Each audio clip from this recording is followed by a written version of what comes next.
Hello everyone, welcome to my YouTube channel. तो ये video आपके लिए बहुत ही इंपॉर्टेंट होने वाला है क्योंकि इस वीडियो में हम डिस्कस करेंगे कि क्लेडन बुक को कैसे पढ़ना है, how to read Clayden. Okay, तो आप अगर चैनल पे नए हैं so please subscribe to my channel and press the bell notification and please share with others because I am putting a lot of efforts to make a single video. Okay, तो Clayden को कैसे पढ़ना है, तो क्लेडन book को क्यों पढ़ना है मैंने पहले बता चुके हैं क्योंकि हर एग्ज़ाम, चाहे वो IIT जैम हो, चाहे वो CSI नेट हो, चाहे वो गेट हो, हर एग्ज़ाम में आपको a number of questions directly आपको क्लेडन बुक से ही दिखेंगे। और क्लेडन बुक आपका फंडामेंटल क्लियर करने के लिए और एडवांस अप्रोच आपको देने के लिए क्लेडन बुक ही सबसे बेस्ट है। ठीक है, तो स्टार्ट करते हैं। तो पहला क्वेश्चन आता है कि व्हाट बिफोर क्लेडन। क्या हम डायरेक्टली क्लेडन बुक से ही स्टार्ट कर दें या फिर हमको कोई और बुक भी पढ़ने की ज़रूरत है? सो यस, अब आप बोलोगे सर आप तो बोल रहे थे क्लेडन कैसे पढ़ें। अब क्लेडन से पहले भी एक और बुक बता दी आपने, तो इतना तो आपको करना ही पड़ेगा। एटलीस्ट आप 2 बुक तो पढ़ ही सकते हैं अपनी ऑर्गेनिक को क्लियर करने के लिए। इसके अलावा आपको बुक पढ़ने की जरूरत नहीं है। अगर आपको इंटरेस्ट है बुक रीडिंग तो it's good for you, but 2 book तो आपको पढ़नी ही है। पहली मैं जो बोलूँगा वो कौन सी है, पाउला वाई ब्रूस, जो मैंने फॉलो की है। पाउला वाई ब्रूस से आपके सारे बेसिक फंडामेंटल्स क्लियर हो जाएंगे। ठीक है, ऐसा नहीं है कि इस बुक से आप सारे एग्जाम क्लियर कर लेंगे, पर आपको बेसिक फंडामेंटल्स क्लियर करने के लिए इस बुक को पढ़ने की ज़रूरत है। ठीक है, तभी आप क्लेडन पे जाइए। ठीक है, या तो आपने कुछ अगर आपके बेसिक्स आपके बहुत अच्छे क्लियर, आपको लगता है कि नहीं मुझे पढ़ने की ज़रूरत नहीं है, पर एटलीस्ट एक बार आपको पाउला वाई ब्रूस बुक खोल के देखनी है कि एटलीस्ट मेरे जो कॉन्सेप्ट हैं वो क्या इस बुक से मैच कर रहे हैं कि नहीं कर रहे हैं। क्योंकि यहाँ पे बहुत ही अच्छे से कॉन्सेप्ट डिस्कस किया है, कब रिएक्शन SN1 होनी चाहिए, कब SN2 होनी चाहिए, कब E1 होनी चाहिए, कब E2 होनी चाहिए, ये सब चीज़ें डिस्कस की है। ठीक है, मान लीजिए आपने ये बुक पढ़ ली, अब आपको क्लेडन पे जाना है। ठीक है, मैं अपना पर्सनल एक्सपीरियंस बताऊं तो मैंने एटलीस्ट की बात कर रहा हूँ, एटलीस्ट 3 बार क्लेडन बुक पढ़ी है। ठीक है, अब इस स्टेटमेंट से आप मोटिवेट भी हो सकते हैं, डीमोटिवेट भी हो सकते हैं। अब आपको डिसाइड करना है कि क्या करना है। अगर आपको अच्छा स्कोर करना है एग्जाम्स में तो आपको पढ़ना पड़ेगा। ठीक है, पहली बार आप पढ़िए, कोई नोट्स मत बनाइए, कोई इश्यू नहीं है। पर जब आप दूसरी बार या तीसरी बार पढ़ रहे हैं तो आपको नोट्स बनाने हैं। आपको शॉर्ट नोट्स बनाने बहुत जरूरी हैं क्योंकि आपके लास्ट टाइम में एग्जाम में आप पूरी बुक नहीं पढ़ सकते हो, आप मानिए ये। आपको इंपॉर्टेंट रिएक्शंस लिखनी है और एक्सरसाइज के बाद भी जो रिएक्शंस होती हैं जो कि मैं कराऊंगा उनमें भी इंपॉर्टेंट प्रॉब्लम्स हैं, उनको भी आपको नोट करनी है क्योंकि वो डायरेक्टली एग्जाम में आपसे पूछ ली जाती हैं। ठीक है, तो आप 3 बार किसी बुक को तभी पढ़ सकते हो जब आपका इंटरेस्ट हो। अब इंटरेस्ट कहाँ से आएगा? जब आपके बेसिक्स क्लियर हो।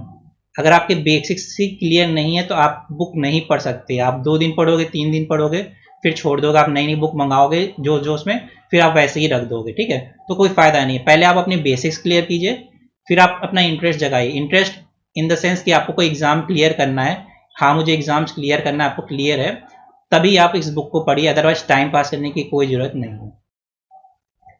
अब कौन कौन से चैप्टर्स रीड करने हैं? ठीक है, क्या सारे चैप्टर रीड करने हैं? बिल्कुल नहीं। इस सेकेंड एडिशन में आपके पास 43 चैप्टर्स हैं, उनमें से मैं जो रिकमेंड करूंगा 26। ठीक है, 26 तो एटलीस्ट आपको पढ़ना ही है। अगर आपके पास एक्स्ट्रा टाइम है तो आप एक्स्ट्रा पढ़ सकते हैं, पर 26 तो आपको पढ़ना ही है। इनके बिना तो आपको कुछ नहीं होना है। ठीक है, अभी 26 चैप्टर्स कौन कौन से हैं, तो पहले कौन से चैप्टर्स आपको नहीं पढ़ने वो मैं एलिमिनेट कर दे रहा हूँ। 1 2 3 4 5 7 8। ओके, इस स्लाइड्स में आपको ये चैप्टर्स नहीं पढ़ने, तो आपको क्या पढ़ना है? 6 9 10। और इस स्लाइड्स में आपको 12 नहीं पढ़ना है, 13 नहीं पढ़ना है, ओके, देन 16 नहीं पढ़ना है, 18 नहीं पढ़ना है, देन 28 नहीं पढ़ना है, देन 41 42 43 नहीं पढ़ना है, 39 नहीं पढ़ना है। ठीक है, तो आप देख रहे हैं जो आपके लास्ट के चैप्टर्स हैं वो आपको पढ़ने हैं। स्टार्टिंग के चैप्टर्स आप जो मैंने बताए हैं वो छोड़ सकते हैं। ठीक है, तो ओवरऑल आपको 26 चैप्टर्स पढ़ने हैं आउट ऑफ 43। इतना तो आप कर सकते हैं, आपको 43 चैप्टर्स पढ़ने की जरूरत नहीं है। कितने चैप्टर्स पढ़ने की जरूरत है आपको? 26 चैप्टर्स की। ठीक है, अब 1 बाय 1 हम डिस्कस करते हैं किस चैप्टर में आपको क्या क्या पढ़ना है। ऑर्गेनोमेटेलिक रिएजेंट, सबसे पहले आप इस चैप्टर से स्टार्ट कर सकते हैं क्योंकि बहुत ही छोटा चैप्टर है, तो आपको बेसिकली आपको थोड़ा इंटरेस्ट जगेगा, ठीक है, क्योंकि इस चैप्टर में हमारे पास क्या क्या हमको पढ़ना है। पहली बात गिगनार्ड रिएजेंट, आप पहली बार तो नाम नहीं सुन रहे होंगे गिगनार्ड रिएजेंट क्या होता है, ठीक है।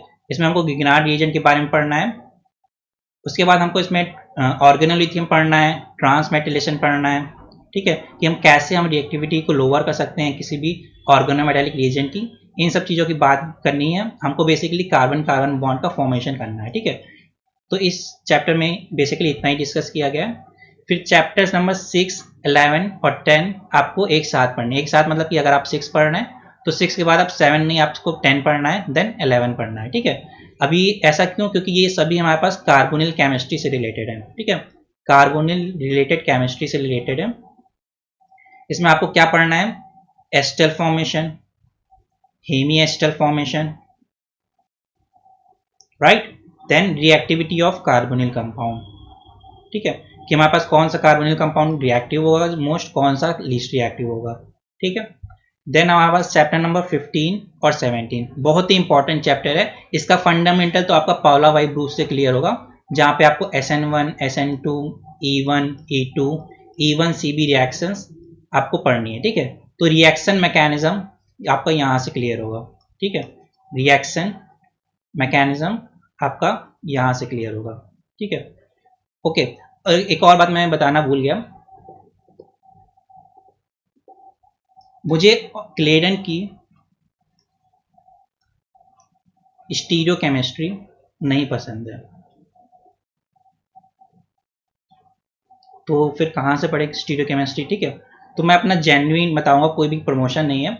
आप यूट्यूब से पढ़ सकते हो, और यूट्यूब पे आपको स्टीरियो केमिस्ट्री का सबसे अच्छा कंटेंट आपको सुमित सर क्लासेस में मिलेगा, ठीक है।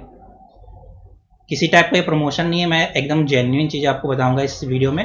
अराउंड 65 to 70 लेक्चर्स का पूरा होगा ये, फ्रॉम बेसिक टू एडवांस, ठीक है, बेसिक टू एडवांस,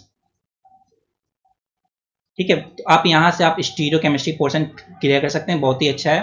कैसे एक इंटर कन्वर्जन होगा, स्टीरियो सेलेक्टिविटी, मतलब कि स्टीरियो केमिस्ट्री भी आप मतलब कि वहाँ पे किस किस रिएक्शंस में स्टीरियो केमिस्ट्री है, क्योंकि स्टीरियो केमिस्ट्री आप सिर्फ एक चैप्टर नहीं है, आपको पूरी केमिस्ट्री में, पूरी ऑर्गेनिक केमिस्ट्री में स्टीरियो केमिस्ट्री डील करना है। तो ये आपका अच्छा क्लियर होना चाहिए, ओके। तो कहाँ थे हम? हाँ, इसके बाद हमारे पास इलेक्ट्रोफिलिक एडिशन टू एल्कीन्स है, ठीक है। ये चैप्टर आपका जैम के लिए तो बहुत ही इंपॉर्टेंट है। यहाँ पे आपको क्या पढ़ना है? हाइड्रोबोरेशन ऑक्सीडेशन रिएक्शन, देन आपको हाइड्रोबोरेशन ऑक्सीडेशन रिएक्शन के बाद आपको ऑक्सीमर्क्यूरेशन, डीमर्क्यूरेशन रिएक्शन पढ़नी है, ठीक है, oxymercuration demercuration reaction. Then MCPBA की रिएक्शन पढ़नी है आपको, जो, ठीक है। तो इतना आपको यहाँ से क्लियर हो जाएगा, ठीक, इस चैप्टर से। देन 20, 25 एंड 26 आपको एक फ्लो में पढ़ने हैं। यहाँ से आपका इनोलेट केमिस्ट्री क्लियर होगा। यहाँ से इन तीनों चैप्टर को पढ़ने के बाद इनोलेट केमिस्ट्री में तो एटलीस्ट आपको कोई डाउट नहीं रहना चाहिए। अब इनोलेट केमिस्ट्री के अलावा आपको यहाँ यहाँ से क्या क्या मिलेगा? आपको यहाँ से आपको बर्च रिडक्शन को पढ़ने मिलेगा। Birch reduction famous reaction, exam में क्वेश्चन आते ही हैं। रिड्यूसिंग एजेंट में आपको K सेलेक्ट्राइड और L सेलेक्ट्राइड पढ़ने को मिलेगा यहाँ से। देन आपको माइकल एडिशन यहाँ से पढ़ने को मिलेगा। देन नेफ रिएक्शन बहुत इंपॉर्टेंट है, नेट एग्जाम में तो बहुत ही पूछी जाती है नेफ रिएक्शन। और ओके, हाँ, इतना ही। आप यहाँ से आपको ये चार चीज़ें कवर हो जाएंगी। देन 21 एंड 22 में आपको बेसिकली आप जो बेंजीन की रिएक्शंस हैं जो आप क्लास 11-12 में पढ़ना स्टार्ट करते हैं, वो वहाँ से स्टार्टिंग है।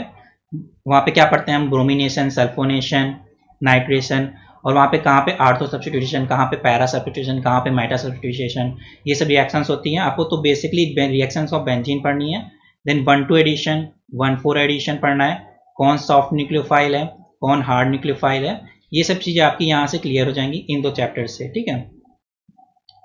उसके बाद हमारे पास कीमो सेलेक्टिविटी और रीजो सेलेक्टिविटी मोस्ट इंपॉर्टेंट चैप्टर्स हैं यहाँ क्लेडन के आपके। तो यहाँ से आपका बहुत ही इंपॉर्टेंट है कीमो सेलेक्टिविटी। बेसिकली क्या है हमारे पास कि रिएक्शन में हमारे पास अगर एक से ज़्यादा फंक्शनल ग्रुप्स हैं तो उनमें से कौन रिएक्ट करेगा, ठीक है। और रीजियो सेलेक्टिविटी मतलब कहाँ रिएक्ट करेगा, ठीक है। तो कीमो सेलेक्टिव मतलब कौन रिएक्ट करेगा और कहाँ रिएक्ट करेगा। प्रोटेक्टिंग ग्रुप का मतलब क्या है, मान लीजिए आपके पास ये दो चीज़ें हैं जो रिएक्ट कर सकती हैं। मान लीजिए दो फंक्शनल ग्रुप हैं आपके पास, दो फंक्शनल ग्रुप हैं जो रिएक्ट कर सकते हैं, पर हम चाहते हैं कि एक ही फंक्शनल ग्रुप रिएक्ट करे, ठीक है। तो वहाँ पे हमको एक फंक्शनल ग्रुप को क्या करना पड़ेगा, प्रोटेक्ट करना पड़ेगा, ठीक है।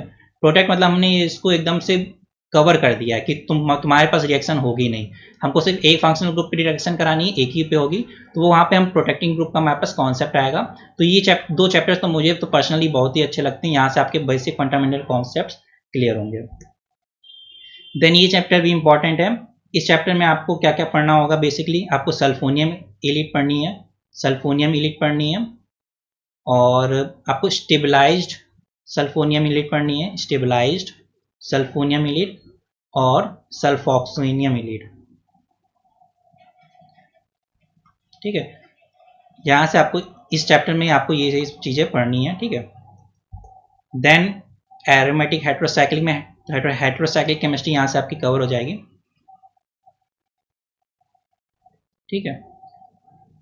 वैसे हेट्रोसाइक्लिक केमिस्ट्री की अगर मैं इस बुक से वैसे हो जाता है ठीक, पर अगर आपको थोड़ा अलग भी पढ़ना है तो आप दूसरी बुक फॉलो कर सकते हैं, पर मेरे हिसाब से इस बुक के लिए हेट्रोसाइक्लिक केमिस्ट्री इतना कवर कर सकते हैं।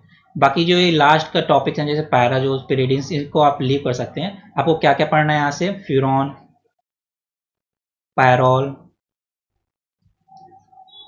थायोफिन, देन पिरिडीन,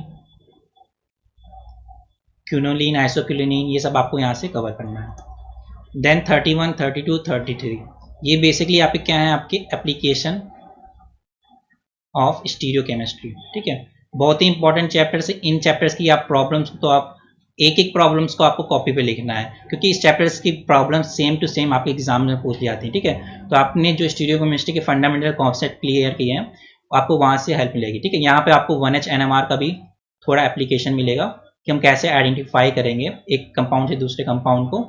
फिर यहाँ ओके यहाँ पे आपको बार्टलेस रूल भी देखने को मिलेगा। बार्टलेस रूल्स वैसे MSc का टॉपिक है, आपको ये बार्टलेस रूल्स देखने को मिलेगा।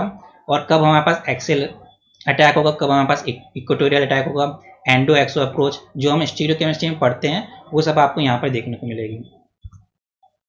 फिर यहाँ पेरिसाइक्लिक रिएक्शन, ठीक है। अब पेरिसाइक्लिक रिएक्शन यहाँ पे दी है अच्छी खासी, पर जनरली हमारे पास CSI नेट एग्जाम में जो पेरिसाइक्लिक केमिस्ट्री है उसका लेवल जो होता है हार्ड होता है, ठीक है। इसलिए आपको एक्स्ट्रा नोट्स से भी पढ़ने पड़ेंगे, ठीक है। तो ये एक्स्ट्रा नोट बेसिकली आप अपने फ्रेंड्स सर्कल में आपको मिल जाएंगे, ठीक है। तो आप वहाँ से पढ़ सकते हैं। बेसिकली दिल्ली में आपको ये मिल जाते हैं नोट्स, JSRI के नोट्स होते हैं, उनको भी आप फॉलो करिएगा। तो एक कंप्लीट आपके पास पेरिसाइक्लिक और फोटो केमिस्ट्री को डेडिकेटेड बुक होती है, वहाँ से नोट से पढ़ सकते हैं, ठीक है। और क्लेडन में आपके पास फोटो केमिस्ट्री चैप्टर नहीं है तो आप वो एक्स्ट्रा ये नोट्स जो होते हैं वहाँ से आप पढ़ सकते हैं। देन ये हमारे पास रिएक्शन इंटरमीडिएट, ये चैप्टर तो आप इनको तो आप भूल ही के छोड़ ही नहीं सकते हैं, क्योंकि ये चैप्टर हमारे पास IIT JAM के लिए तो मोस्ट इम्पॉर्टेंट है। अभी मैं बताता हूँ इन चैप्टर्स में आपको क्या क्या कवर हो जाएगा। सबसे पहले आपको पायनी रीअरेंजमेंट, फिर आपका कार्बोकेटायन रीअरेंजमेंट और pinacol,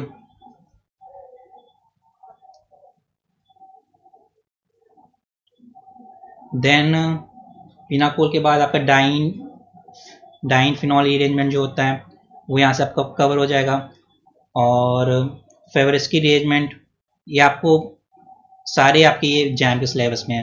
then Baeyer Villiger oxidation reaction, Beckmann rearrangement, ठीक है। ये सब चीज़ें आपकी यहाँ से कवर हो जाएंगी।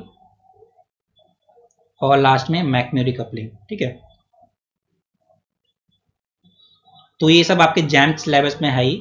तो आप अगर जैम के लिए कोई अदर बुक भी फॉलो कर रहे हैं तो इन सब चीज़ों को आपको इस बुक से भी आपको कवर करना है, ठीक है।